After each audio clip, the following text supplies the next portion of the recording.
তোমরা প্রথম পার্টটায় দেখতেই পেলে যে আমরা চিজ ওয়াই খেতে গেছিলাম। তারপরে হঠাৎই সারপ্রাইজ যে ডিনার ডেটে নিয়ে যাবে।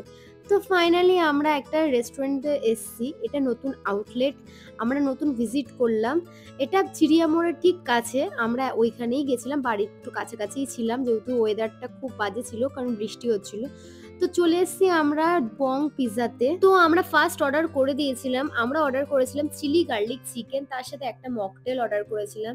বাট আমার চিলি গার্লিক চিকেনটা খুব একটা ভালো লাগেনি কারণ ওভার স্পাইসি ছিল। এতটা স্পাইসি হওয়া উচিত নয়। আমি এর আগেও অনেক জায়গায় খেয়েছি চিলি গার্লিক চিকেন। দেন আমাদের মেন কোর্সও চলে এসেছিল। আমরা একটা অর্ডার করেছিলাম থাই চিকেন আর বার্ন গার্লিক রাইস।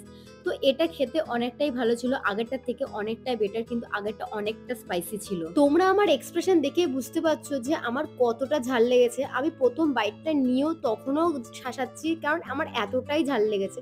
তো ফাইনালি আমাদের খাওয়া দাওয়া হয়ে গেছে, আমরা বেরিয়ে পড়েছি। তোমাদের লোকেশনটা দেখিয়ে দিলাম, এই হচ্ছে বং পিজা, ঠিক চিড়িয়া মোড়ের ওখানেই। তোমরা আসলে অবশ্যই আসতে পারো, ভিজিট করতে পারো।